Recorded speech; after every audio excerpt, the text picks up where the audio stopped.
This is the DallasCowboys.com Draft Show. The Cowboys are on the clock. Your war room for insider news and draft analysis. The Dallas Cowboys select Ezekiel Elliott. And now, your hosts, Dane Brugler, David Hellman, and Brian Broaddus.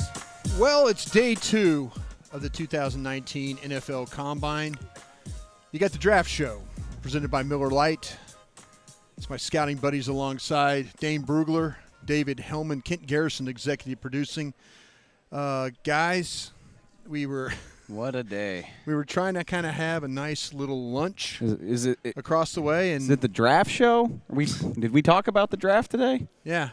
I did. Yeah, you did. Well, You Dane, were yeah, working. thank God for Dane. Dane's always working hard on the draft. Trying to have a nice little lunch this afternoon, weren't we, Brian? We were trying to have a nice little lunch, and then, as they say, all heck broke loose. Yeah. And then the news came down about Jason Witten. And, again, I don't want to turn this into a total Jason Witten because we've already had a show about Jason Witten and all that. But we were trying to, last night, talk a little bit about players. And I even wrote about this yesterday, of players, and you and I talked about this, of players that you would trade back into the first round for. Right. And tight end was one of those positions that we – T.J. Hawkinson. Right. Yeah, we were talking about, the potential of trading back in for some guys. Been saying since January that this is an absurdly deep tight end class. Yeah, and Right. that surprises me a little bit about the move that the Cowboys made today. Find me the person who wasn't surprised, and I'll pay them $20. And this is where it goes back to, in the organization, Witten being – we had a chance, and I'll let you kind of address this. And again, I don't want to use a lot of time on this. Well, it's worth time because it affects the draft. It's not just the news that Jason Witten's coming back. This was one of the biggest needs on this team, and certainly the biggest need on the offensive side of the ball. So it's worth getting into. No, but and then I want to as you explain what Jason Garrett said today about Witten coming back. Witten saying he misses football. Yeah, and now we've got we got a statement from Witt actually. Yeah, the way that it just kind of dropped out of the sky was just unprecedented. And yeah, the Cowboys announced it. We broke the story on DallasCowboys.com. The Cowboys confirmed it a couple minutes later. Jason Witten provided a quote: "The fire inside of me to compete and play the game is just burning too strong." In the sense, I just say it is a big surprise, but then, you think back to last fall when there were kind of rumors that maybe he felt that way, and people were, our buddy Ben Rogers talked about Absolutely, it. Absolutely, 105.3, the fan, yes. So it's not a surprise to hear that he was thinking about getting back into football, but the timing of it and the fact that they actually went through with it when you're sitting here ramping up for a draft was surprising to me. And we talked to Jason Garrett. This is a conversation they've been having for a couple weeks. Have a feeling that's maybe a bit of a downplay, probably something that they've talked probably about. Probably at the Pro Bowl they've had these conversations, don't you think? Months, yeah. maybe. That's probably a thing that you've kind of talked about over the course of time. Witten or Garrett said, there's no doubt in Witten's mind he can still do it. There's no doubt in Garrett's mind. There's reports about what his snap count would look like. Garrett didn't want to speculate on that, but it's certainly worth considering when you've got a Blake Jarwin, who will be a third-year tight end, and Dalton Schultz, who's a second-year tight end. Rico Gathers is still kicking around. So it's interesting to see, this is a guy that's played 100% of the snaps for 15 years. He's coming back. How do you balance that with having young guys? How do you balance that with, as far as I'm concerned, this is still a position that you could look to in the draft. So a lot of stuff to consider. All right, Dane, is it a different now? Is you thinking about a different round? We were trying to think – 58. Would you think about that, or are you now thinking more 3 or 4? Yeah, let's hop right in. Jason Witten is going to play on this team in 2019. Right. Does that change your opinion about the Dallas Cowboys and tight end in the 2019 draft? Right, and not what we would do, but what are they going to do? Yeah. And you mentioned some of the names that are already on the roster with Blake Jarwin, right. Dalton Schultz, who knows with Rico Gathers. Would they even draft a tight end this year? That's where I hope this doesn't go. We might be there. I hope that doesn't go that way. Why? I don't, because I look at the depth of this draft at tight end, and I like the players that I see. I like Dax Raymond. I like him from Utah State. You know, I'm looking at Caden Smith, Nada, Sternberg. I mean, watch this turn down. Watch this happen. This is, and someone was tweeting at me about this.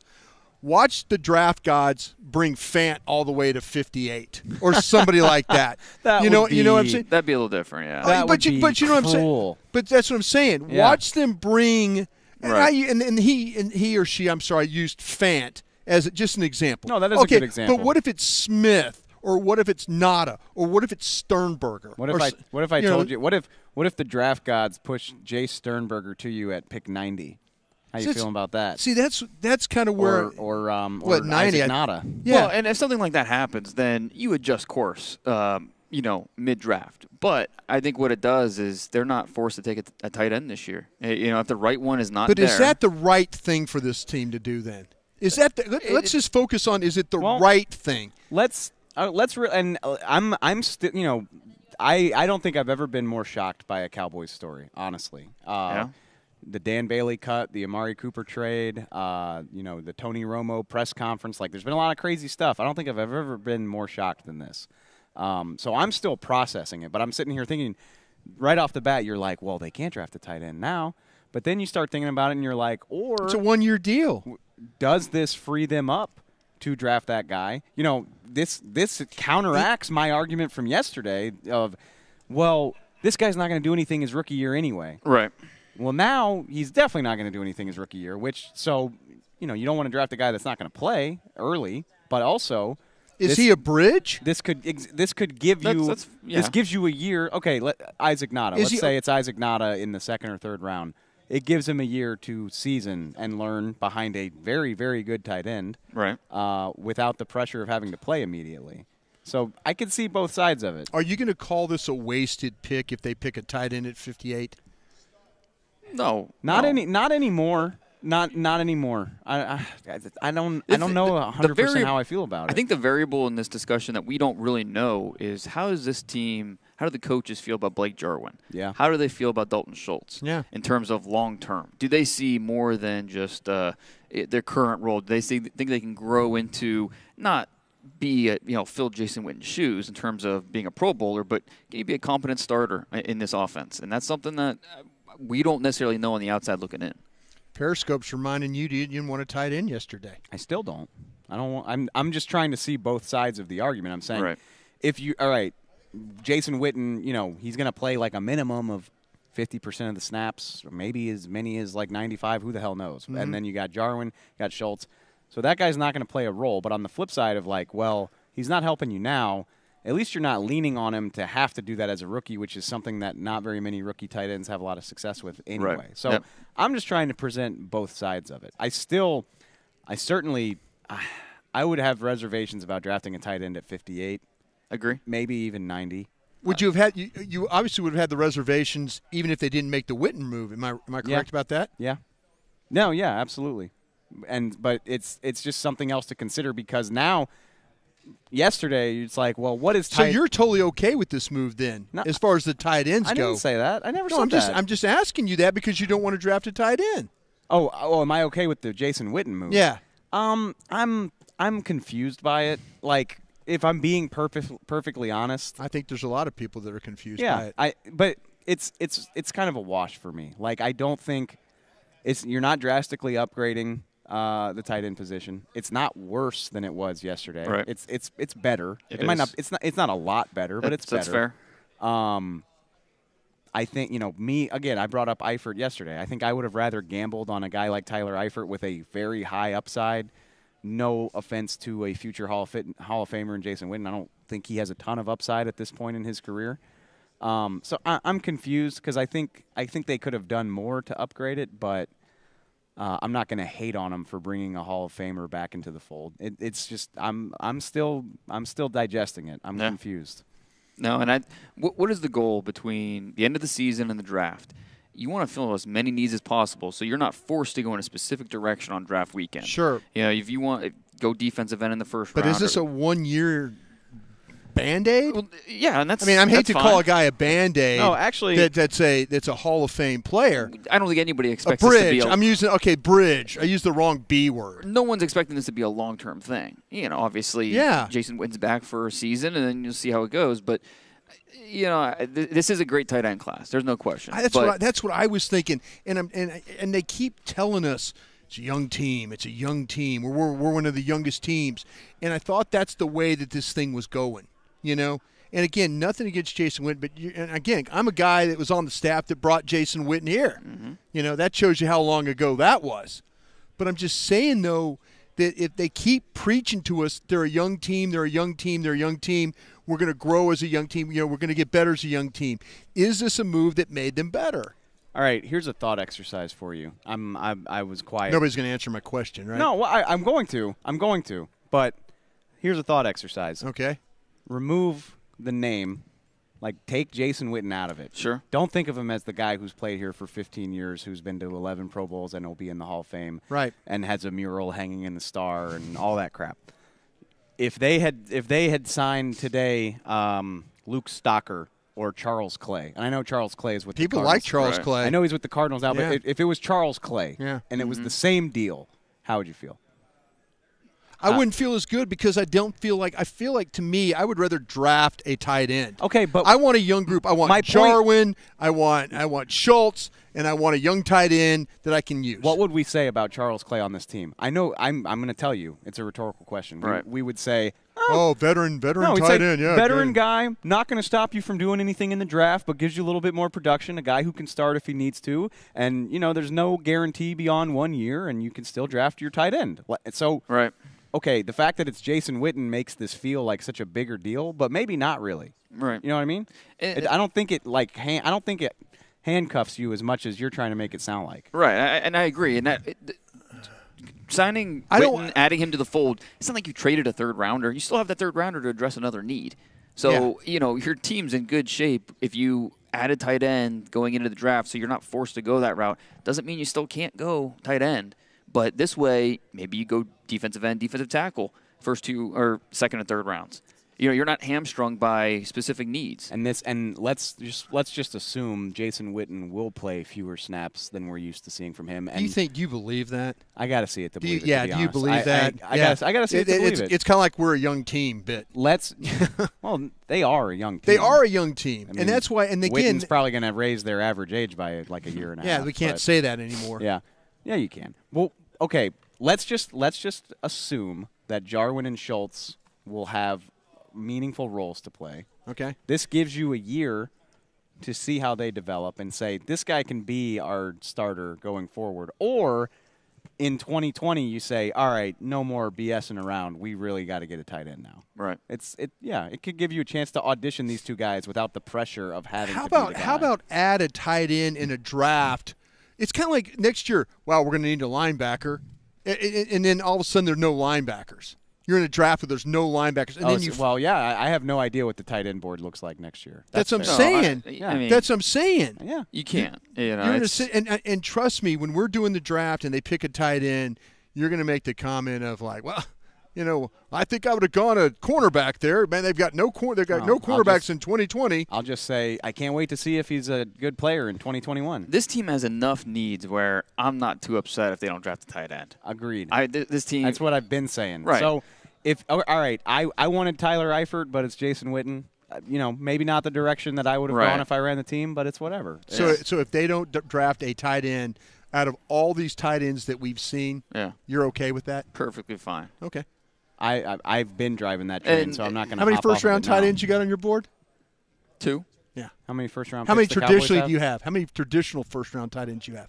Usually there's about 1. Okay. Usually. Yeah. But is Smith borderline first round for you? Yeah, he's borderline. So maybe 3. He came in at under 6'3" today. That was surprising. Yeah. He was like 6'2.5". You know why Bry Guy is so salty right now? Because this kills his dream of trading up for Hawkinson. Yeah, this kills probably. it. It's dead in the water now. Let's go up and get Montez Sweat, or let's go up and get one of these pass rushers. Does that do anything for you? I mean, it does, but we talked about this gentleman who I trust, who's watched Hawkinson play, calls him rare. calls him a rare player. But they were never going to get Hawkinson. But maybe in my little dream world that all right, and now it's gone, and that's why you're mad. I'm not mad. I'm just to me, I'm looking at a position where I feel like there's a lot of really nice players, a lot of depth there, and I hope that they don't say, "Oh, we've got Witt for 1 year," and then they take your guys' approach where they don't take a tight end, and then in 2020 we're like going, "Wow, well, really we didn't get much out of Jarwin. We didn't really get Schultz. Didn't really get much better. Where are we at right now?" That's where, and then where you at? Don't you have? I trust Will McClay more than that. Like if they wind up in a situation where a very talented guy is in their lap, I think they would do it. Right. I don't think Jason Witten stops you from doing this. This tight end class is deep enough where Dax Raymond could be there for you with your comp pick in the 4th round, and maybe that's maybe an area that you pull the trigger on a guy like that because there's so many tight ends, they're going to get pushed down a little bit too. That's what I'm saying. Maybe one of those guys like Sternberger, Nada, one of those guys is going to be there. And now I'm kind of thinking, wait a minute, I've got a tight end for a year. This guy's not going to play, blah, blah, blah, all that stuff. Where if they draft a guy, maybe that guy's going to have to play. All this means to me is I'm processing this as I wasn't going to go into this, but here I am. Well, it's a worthwhile conversation. All this means to me is that if I'm Rico Gathers, I'm kind of like, what's this mean for me? But he was not in my plans anyway. He already should have felt that way. He's not in my plans. He's not in my plans. So, it is what it is. Like I said, it's a little confusing. It's certainly surprising. I don't think it drastically changes anything. I don't think it would stop. I think you're right. If Noah Fant is available at 58, I got to imagine that they are going to consider it pretty heavily, if not just pull the trigger. And remember, I don't think that changes that. This is a team that had Dallas Goedert almost fall to them last year in the 2nd round. Sure. They weren't considering him. Sure. So, it's – I know that Jason Witten retirement was still fresh when all that happened and all that. But, I think the way this team looks at tight end is not the way we look at tight end in terms of what they could do through the draft. And so – if one of these players would fall, if Sternberger's there in the 3rd round, maybe they do. But they don't have to make a move like that right now. People are calling me short-sighted on this. You're being the long-sighted one, I would say. Like you're trying to address a multi-year problem right now while you have a good tight end. I was kind of thinking I was trying to be big picture here, wasn't I? Yeah. But like Hellman said, though, tight end traditionally is one of those positions where you don't see rookies come in and produce right away. Right. Wide receiver, tight end, usually it takes time for those positions. Watch those Iowa kids. Well, no, and again, we know you like the Iowa kids. I'm just saying. They're not possibilities, though. No, they're not, but I'm just saying we throw that out there. We just say, this is traditionally a position. Well, in the 2nd and 3rd round. And we also weren't talking about 5'10" quarterbacks either, were we? Well, sure, but that. Right. Okay. Nice little segue. Nice little segue into the other news. Apples and oranges. Apples and oranges. Yes. By the way, you fighting for that 5'10" quarterback? Depending on who I am and where I'm picking, sure. I mean, if I'm a team like Miami at 13, heck yeah. I mean, what's going to stop me from drafting Kyler Murray? The big question is going to be Arizona at 1. What are they going to do? Arizona at 1 is going to make the draft Kyler Murray. Yeah, I think there's a strong possibility that happens. I'm just feeling it. Was that a huge win for him today? Not to be 5097. It was a win. I don't like it. Just it looks better. I'd get that in 5097. Yeah, 5097. 5101. Yeah, looks a lot better than 5097. Oh sure it does. We're talking about 1/8 of an inch or 2/8 of an inch, a quarter of an inch, but it's still looks a lot better. I wrote about this today.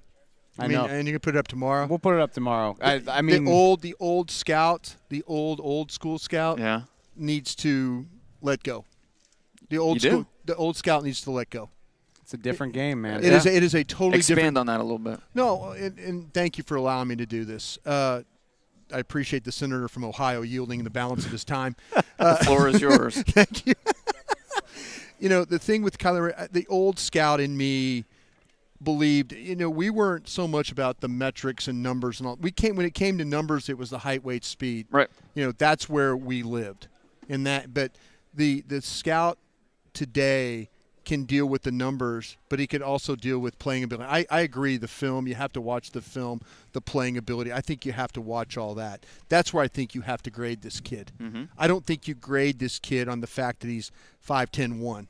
No. I don't think you grade him on that. I think you grade him on the fact of how he plays. And there's scouts that still to this day will not like this guy just because he's under their prototype of heights.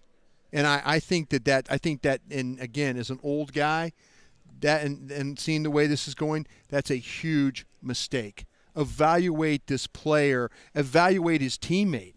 You know, I know you don't really like Hollywood Brown all that much. No, I like Hollywood Brown. I don't like him where people are I'm just projecting saying, him. though, Yeah. but I'm saying he's a small. But 166 pounds small. 166. Okay, are you on the train too? With Marquise Brown? Yeah. With the foot injury and 166 pounds, I like him in the early second round. Okay. I would draft him outside the top 40, probably. Okay. Maybe. Okay. All right, second round. Okay, but I'm not just first. saying, though, we need to pay attention of how they play on tape. Yeah. And But- not and- and not and that's not, not- I'm just saying the old scouts. Sure, and that's that. I'm glad you said that, but it also doesn't make it easier because when you talk about Kyler Murray on tape, playing behind the best offensive line in college football, Right. playing in a conference that doesn't play a ton of defense, playing in a Right. conference that is not going to produce a big time pass rusher. Like the tape is fine, and you can see the skills, but it's a big step going from Big 12 competition to the NFL, and so I don't think the Kyler Murray discussion is as easy as as long as you get past the size, you pull the trigger. Like there's other things going on with Kyler Murray and his evaluation that you have to get past besides just the size. So 207, that's a good number for him. I don't think that's his playing weight. He's probably more 195. He's not going to throw here. He's not going to run here. We might have to make a trip to Norman to go see him. We'll do that. And so that's March 13th, I believe. We can do that. Oh, nothing else going on that day. It's just the start of the league year and free agency. I think Dane and you I will go. be in Norman. We've done that trip before. It's a busy time of year. We know the route. He probably won't run at all. I'd be surprised if Kyler Murray runs a 40-yard dash. At all? Process. Yeah, there's no reason why. There's no point. He'll throw at the pro day, and I think he'll look fine. But we'll have to see if he does any athletic testing. But that's the conversation. I think if you want Kyler Murray, you have to trade up in the top 5. And that's only if the Cardinals pass at 1. I love it. Do the Cardinals pass at 1? I'm asking to crystal ball this. Predict Right. the biggest storyline of the offseason. 70% they take him? I'd say Is it that high? I'd say it's slightly above 50-50, yeah. I don't know. I wouldn't go 70, but I'd say slightly above 50-50. And it's hard not to get caught up in the moment and, like the excitement of how that would play out. But when you connect all the dots, and if you're the Cardinals, what is more important? Defending your top 10 pick at quarterback from last year or getting the better quarterback? If that's how they view Kyler Murray. Yeah. The more important thing is getting it right and getting the right quarterback. I mean, if Josh Rosen has a problem with that, well, don't be bad enough where you have the top pick. How quickly do they need to get rid of Josh Rosen now? Well, they got to decide that they're going to draft Murray before they got to get rid of Josh Well, Rosen. they hold the first overall pick. No, well, I was obviously they feel like they have, huh? If they're, they have to do it, which it'll be interesting because the best time to do that is probably in free agency. So they could make it, or you wait till the during draft. And And who hold somebody's feet to the fire. Exactly. You play quarterback musical chairs. Who's left without a chair? I was going to say, who that doesn't have a quarterback is going to be willing to wait until draft night to do something like that? I don't think you can. Well, okay, take a team like the Redskins. Okay, what are you going to do in free agency if you're the Redskins? Are you going to go after Nick Foles? Okay, that's fine. You could. But if you don't get Nick Foles, if you don't get one of the free agent quarterbacks, you're picking 15th in the first round. Why would you go after Nick Foles if you're the Redskins? You've already got so much money invested in But Alex Smith, though, don't He's you? not going to play this year. But don't you wouldn't you rather try and make a trade and get a guy that's going to be on the cheap? You know what I'm saying? I'm going to do whatever I can to win. I mean, I understand. What are my options? If it's Nick Foles or Case Keenum, I'm going Nick Foles. I'm giving myself the best chance to win. If you're Jay Gruden, you're not guaranteed to coach in 2020. There's no question about that. So Bruce Allen, the front office. There's no question about that. No, you get the best chance. Whoever's going to help you with the best chance to win 2019, that's what you have to do. And, hey, if that's Josh Rosen. The thing is that we don't know the pre-draft evaluations that these teams had on Josh Rosen. Let's remember, he was the 4th quarterback drafted. A lot of teams were not fans of Josh Rosen. So it's no guarantee that it's going to be a a first-round type of compensation. It's going to be a fascinating market if that's how it ends up. If you were Arizona, would you take a 2 for Josh Rosen right now? You might not have a choice. Yeah. What are you going to do? You can't keep him. They brought in Cliff Kingsbury. It's supposed to be this bold departure. He's the college offense guru, and he had nothing to do with their decision to pick Josh Rosen. Yeah. And I'm going to boil it down that simply. I think that's why Kyler Murray will be their quarterback, because that's how ego and scheme fit and all that stuff means so much in the NFL. I feel like Kingsbury's going to be like, I need this guy, not that guy. Sorry you drafted him when I wasn't here. That's not my fault. I want this guy. Do you think the chance that, Cliff, being that it's his first job, new job and all that he feels like he has to have Kyler Murray in order to survive? I mean, this team fired their head coach after 1 year. It just goes all the way back to, and that's a perfect example of how this team understands that, you know what, if we need to pull the plug after 1 year in our head coach, we'll take the flack, we'll take the PR backlash. Like, yes, it looks bad on us, but you know what, I'd rather get the right guy in here instead of just being stubborn and holding on to him even though I know he's not the right answer. And the same thing with these quarterbacks. If you have a chance to upgrade your quarterback position, why wouldn't you do it? But you were okay with where Rosen was taken at 10, right? I was, based off of the film, okay? Yeah. But it's an intangible position, and a lot of people have problems with Josh Rosen. And whether it's because he's a really smart guy. I mean, he doesn't really fit status quo in terms of, football, eat, drink, breathe, and all that. So he's just not going to be for everybody. And so I get it. The Rosen conversation's tough because we don't fully understand everything behind the scenes, and not everyone's going to be on par with their feelings. And so it really makes for a fascinating market. Would you be surprised if the Giants made a trade for him? If they sent their first pick to Arizona? Would you be surprised? The first pick, that would be very surprising. I mean, their sixth overall their pick? Sixth overall. Their first-round pick would be very surprising. That would surprise the hell out of me since the same GM wasn't willing to deal up or get a quarterback last year. Right. He thought all those guys were like, we're fine. Yeah. So now he's going to give up a top 10 pick for a guy he wasn't interested in a year ago? I doubt it. Miami? Sure. Miami's got Miami 13. Miami and Washington are the two teams. That's that 12 and 13, right? 13 and 15. 13-15. Miami yeah. and Redskins. Those are the two franchises who are on the outside looking in terms of who's going to get these quarterbacks. Miami's really in no man's land at 15. That's kind of Washington. I'm sorry. God, they keep getting that. Washington's really in no man's land right there. Yeah. And that's why I threw Washington out there as a possible trade partner for Rosen. What if I'm thinking of the Eagles and the Rams in 2016. Like, instead of dealing for Rosen, what if the Redskins just tried to deal up for Kyler Murray? And that should be or Dwayne Haskins. If I'm the Redskins, I am doing one of two things to fix my quarterback spot. I'm either trading up for Haskins or Murray, or I'm gonna look for another option. I'm not taking Daniel Jones at 15 and expecting that to work out. No. I'm gonna go get my quarterback, or I'm gonna look at either Foles or Rosen or someone else in the offseason. Yeah, I agree. We knew we're gonna have fun first night. We don't have a pick, but we're gonna have fun. As soon as Murray picked football over baseball, that was okay. This is gonna be fun.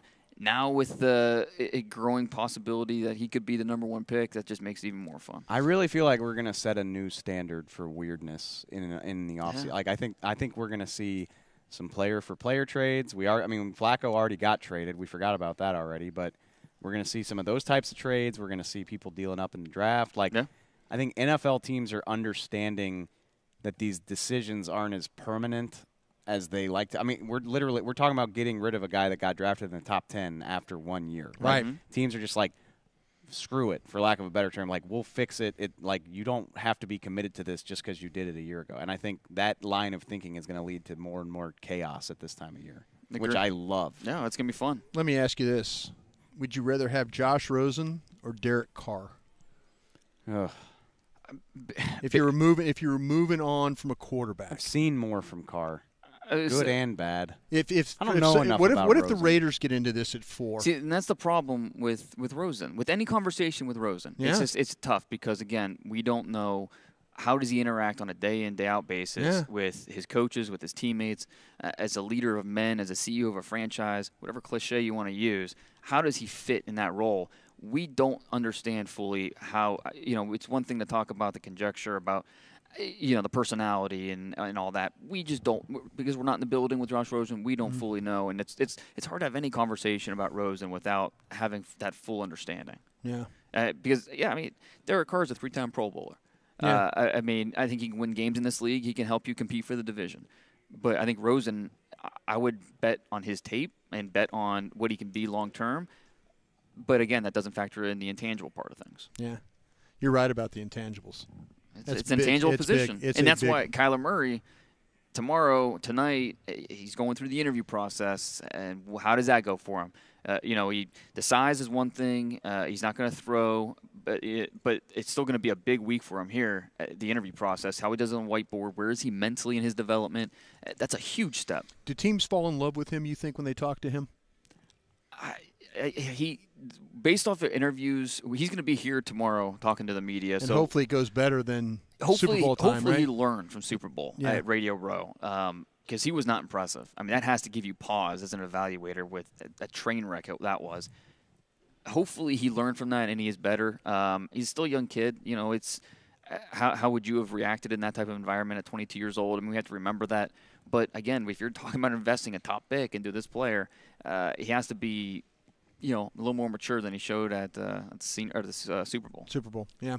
I'm not surprised we spent a quarter of an hour on Kyler Murray. I'm very surprised that we spent a quarter of an hour on Jason Witten today. Yeah. That's my main takeaway. Well, Didn't see that coming. Yeah, what we're going to do then is we're going to take our break, and then we come back. We're going to get our Twitter on the 20 because we want to get to your questions. We had offensive linemen. Running backs bench press today. We have some heights, weights. We want to get to your questions. We're going to have some workouts tomorrow. Start tomorrow, right? The offensive line tomorrow morning. So we'll have actually some guys on the field at that time. So when we come back, it's all about you guys. Twitter on the 20. So stay tuned. Essilor has been helping Cowboys fans see better since 1972 so they don't miss a moment on the field. Get glasses with Essilor's best vision, clarity, and protection with the Essilor Ultimate Lens Package. 3 innovative technologies in one lens. For a limited time, you can double your lenses for free when you purchase the Essilor Ultimate Lens Package and get a second pair of frames. Find a participating eye care professional and details by visiting EssilorUSA.com. That's EssilorUSA.com. Terms and conditions apply. You want the most interesting, up-to-the-minute Dallas Cowboys news straight from the Star in Frisco? How about exclusive and on command? That's right, news and nuggets you can't find anywhere else. With our exclusive Cowboys content on Alexa, you can have all the answers, secrets, stories, and more. What's Stephen Jones thinking during a game? What's Joe Looney's favorite pregame meal? We take your questions to Cowboys players and coaches, and you can hear the answers directly back to you. Just say, Alexa, open Dallas Cowboys. If you're like me and you love... if you have a thing, then cutting the cord is scary. But then I found out I could switch to DirecTV Now and still get the live sports I love. No satellite needed, no bulky hardware, no annual contract, just... Get the live sports you love. Try DirecTV Now for $10 a month for 3 months. Visit DirecTVNow.com. DirecTV Now. More for your thing. That's our thing. Use code REALDEAL. Limited time. Price for little package. After 3 months, renews monthly at full price. Currently minimum $40 unless canceled. Prices may change. New subscribers only. Cancel anytime. Content varies by package and may be limited. Restrictions apply. A man's Stetson doesn't just protect him from life's elements. It projects an unstoppable and legendary spirit, just like the men wearing silver and navy on the field every Sunday. Since 1865, Stetson hats are American-made with pride right here in Texas. They are still the official crown of all self-respecting Cowboys. And Stetson is proud to be on the field with America's team. Find Stetson hats in the Pro Shop or at Stetson.com today. Dr. Pepper is the one you crave. But how do you explain that craving? Imagine being shipwrecked on a desert island, alone. Glass-like curls of surf pound the shore with Dr. Pepper-colored waves. Surrounded by desire, but you can't drink it because it's the ocean. Fish live in there.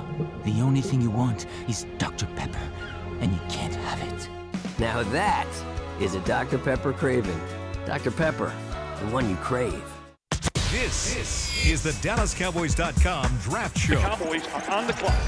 We're back here for the 2019 NFL Combine. Brian Broaddus, Dane Brugler, David Hellman, Kent Garrison, executive producing. I want to thank everybody out there who's kind of followed along. Again, this is the second night. We're gonna have another one of these shows tomorrow night. That'll be Thursday night, Friday night, and then Saturday we'll wrap this thing up.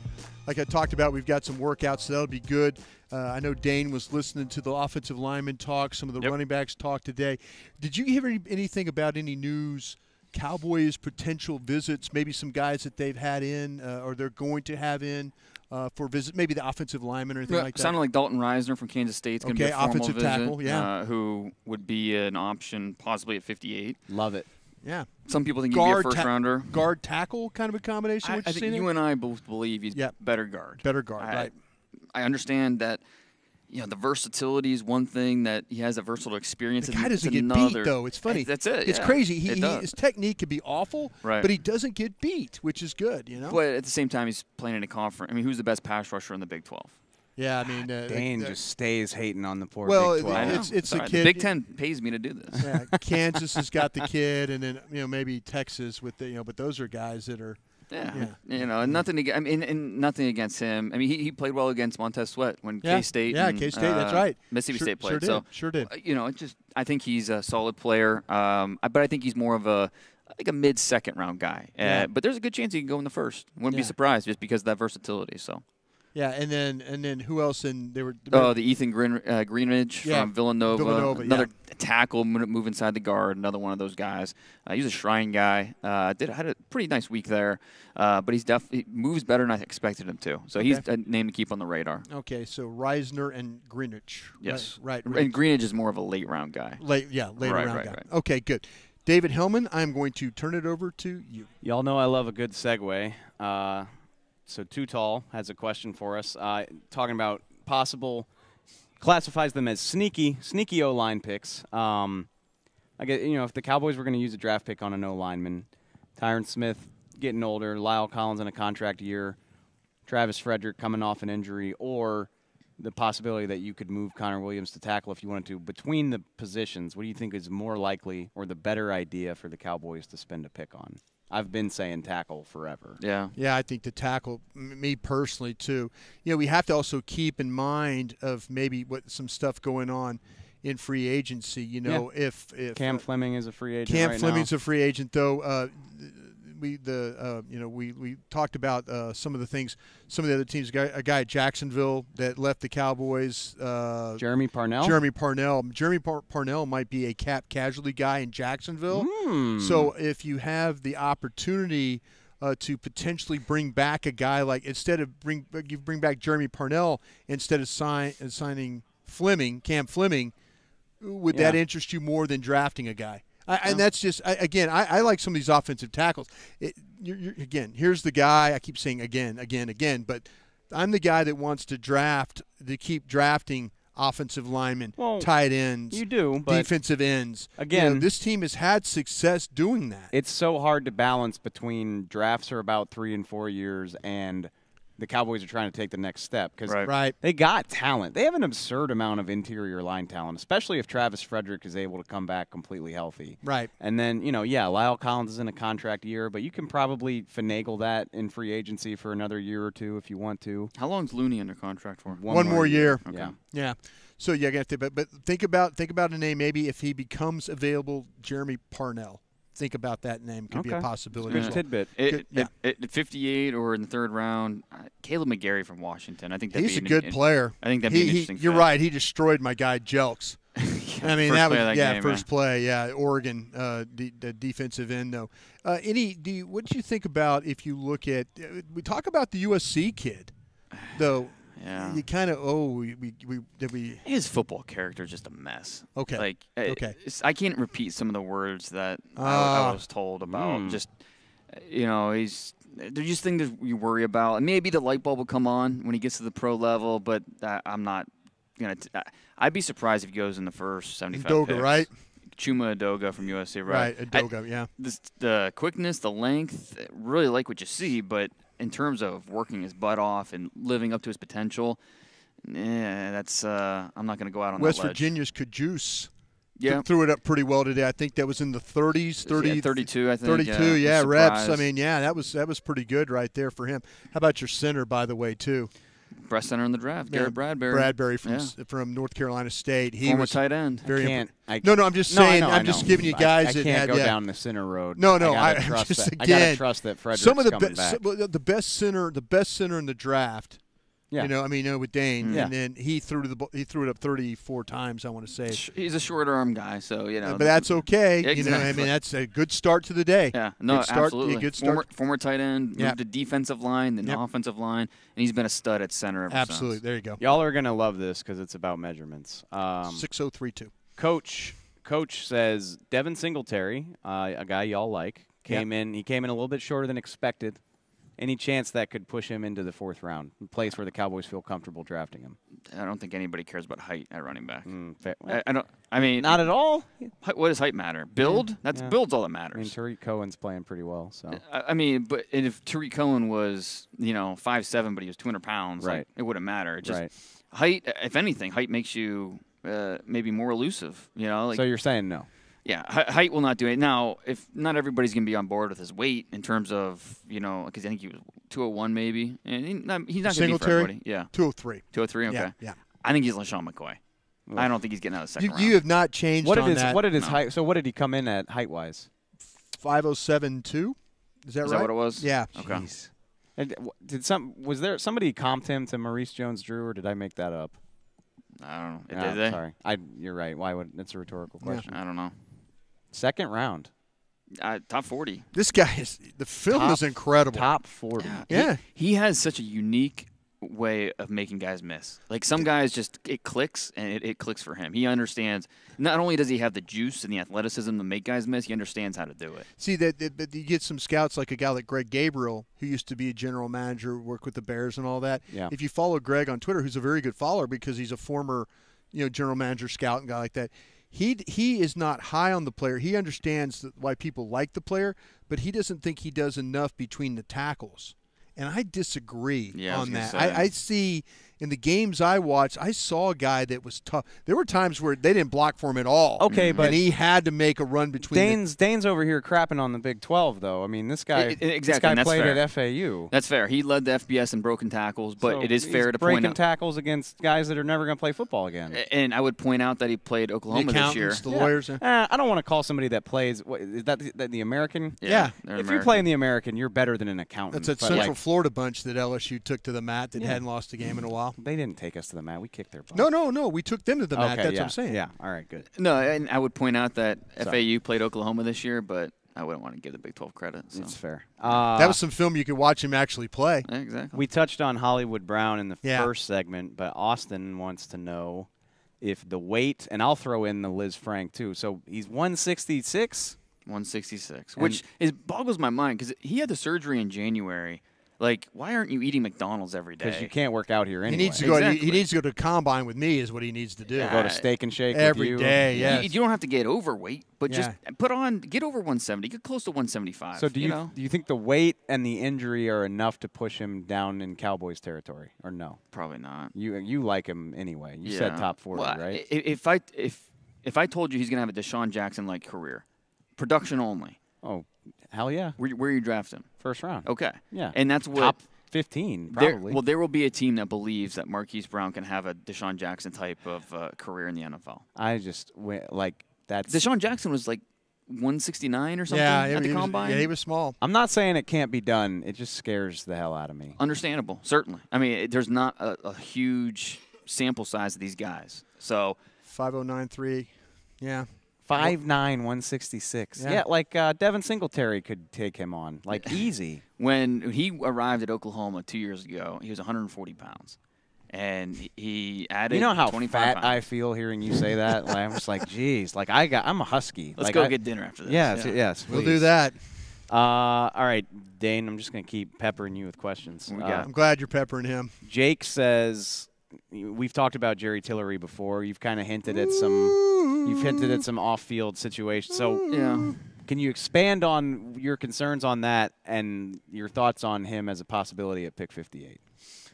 I think with Tillery, it comes down to Notre Dame, by the way. Right, defensive tackle. Thank you, David. Based on talent as a first-round pick, where does football come in the pecking order on his priority list? He's an academic. He's a guy who when he committed to Notre Dame, someone asked him how, where does, why are you getting out? Because he was a Louisiana guy. Why are you getting out of the SEC?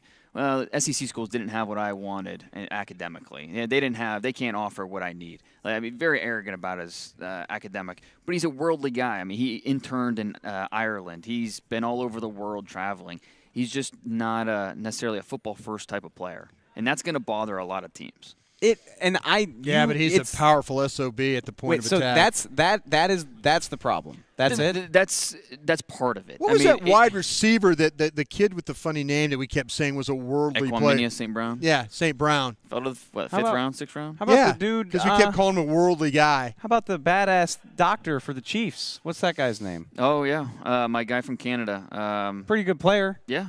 And he's a doctor. He wanted to put MD on his nameplate. No, it's Saint Luc.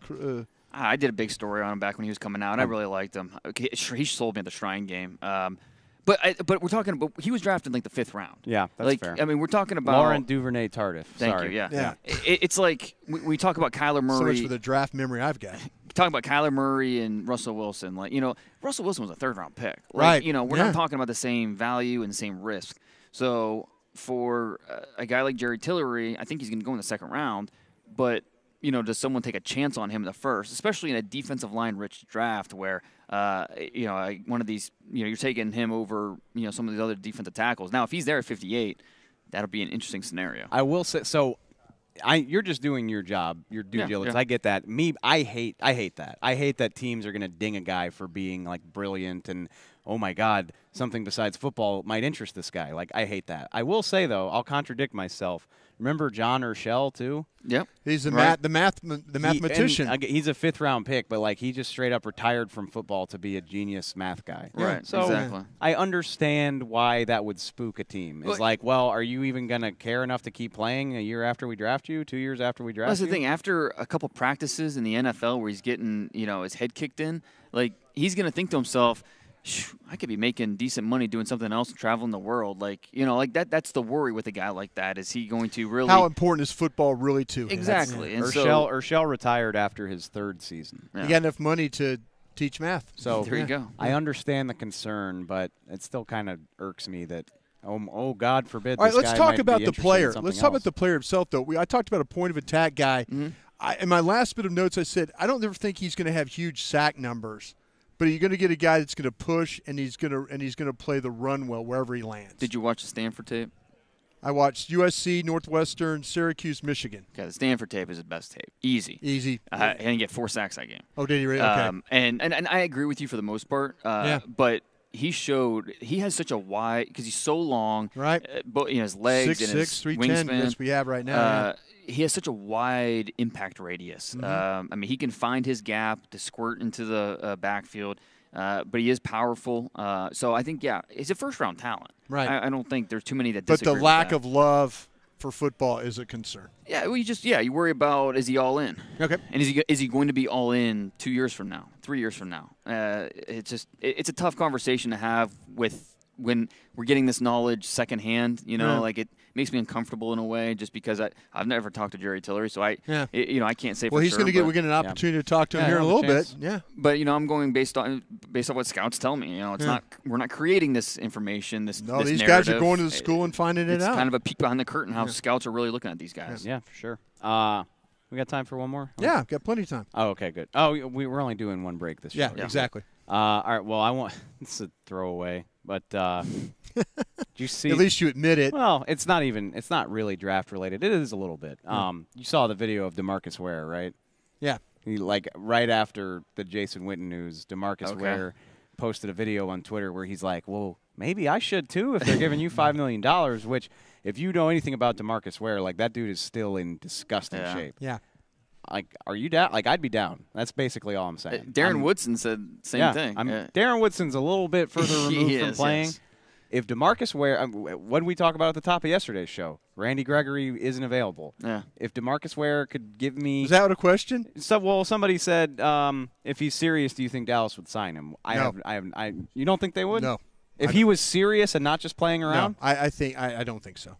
Why? He's been out of football for what? 2 years? 2 years. Yeah. I mean, but okay. I'm asking 25 snaps a game. What's his health condition?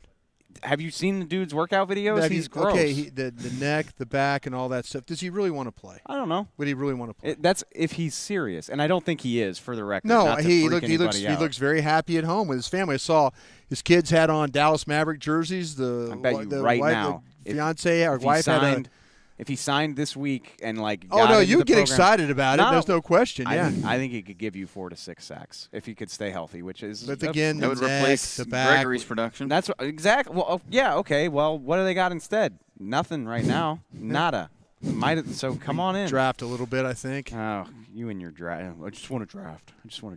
If they had success drafting, I know, it is the draft show. Have they had success drafting?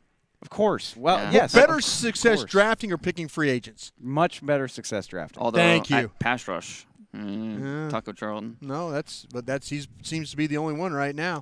Only since 2010, all of their picks in the first round except Mo and Taco have been named All-Pro at some point in their career. Is that good? That's insane. Yeah, that's pretty good. That's good. Mm-hmm. James, all right, got a lot of Witten questions. I've been avoiding them because we talked about it so much in the first part. But so we're going to assume that they're not that interested in tight end, just for the purposes of this. Sorry, Brian. James says, with Witten back, what position group makes the most sense for you in the second round? Probably defensive tackle. I'm just going to say defensive line, period. Like if it's an end, because great. what's going to happen is I'm going to keep Crawford then on the outside. Yeah, and I'm going to have him, Armstrong, and on the other side I'm going to have, assuming they get Lawrence done, which I think they will, and then I think they will too. And then they're going to have Taco. So yeah, they need more help. They do not have the numbers inside. No, that they do. At least if the Cowboys had to play a game.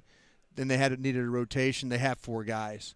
Yeah, they do not have. They don't have. They do not. They don't have enough defensive tackles. In my last mock, I had Ronell Wren from Arizona State to the Cowboys. That is not a bad pick at all. And so that's Kalen Saunders. That's who you're looking at in 58 in that range. I'm sure we've talked about that, but this is a team that's been reluctant to spend resources on one techniques, and that's more of what he is. Yeah, it's funny because if you look.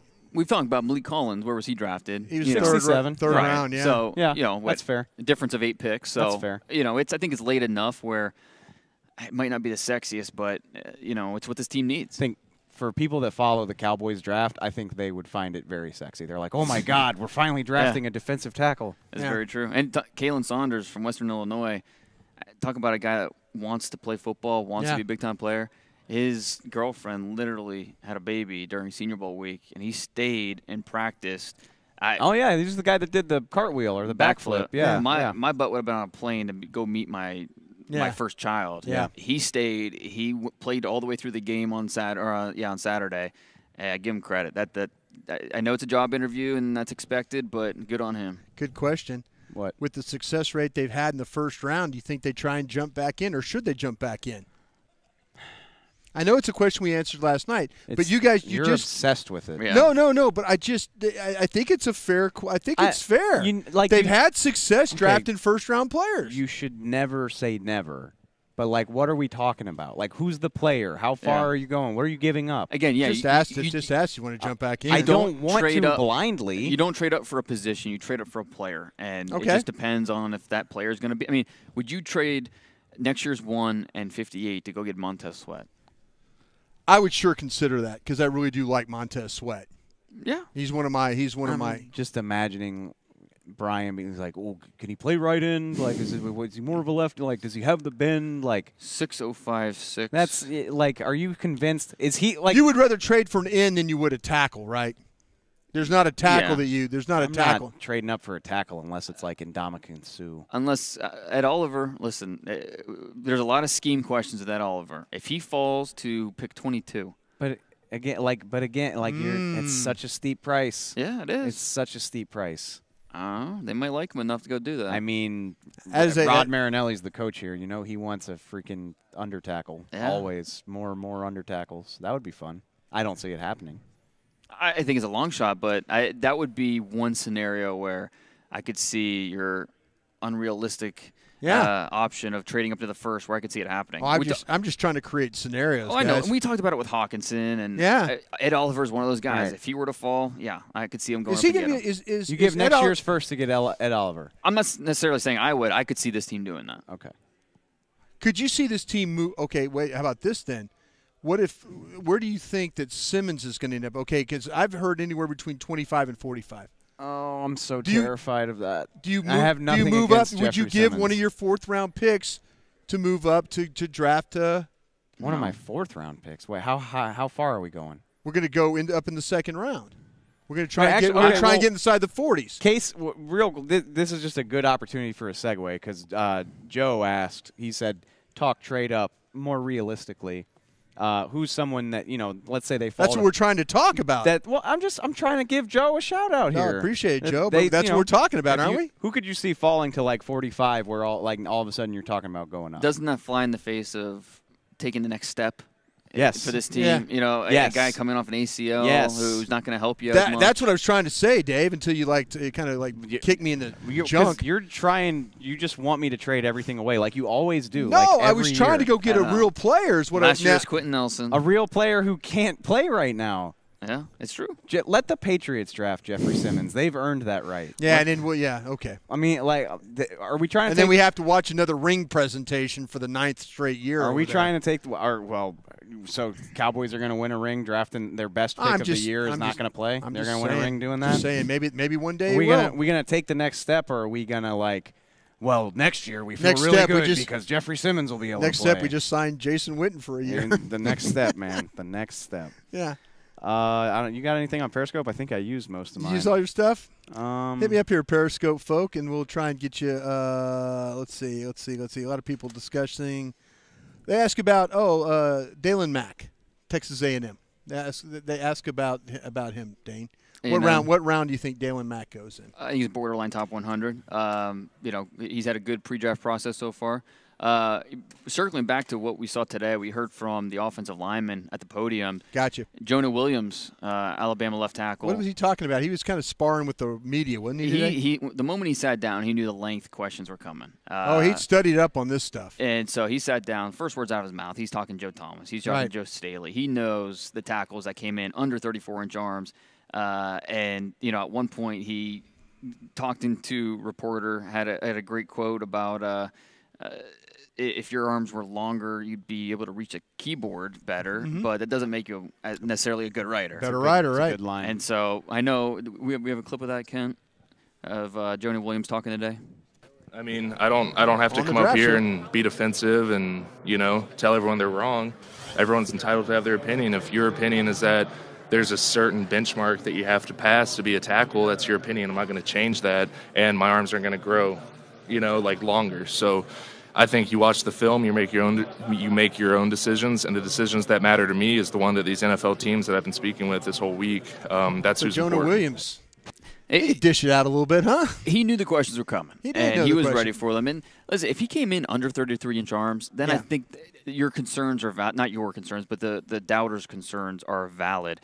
But he came in at 33 3/4-inch arms. I understand that falls below the 34-inch threshold that some teams have.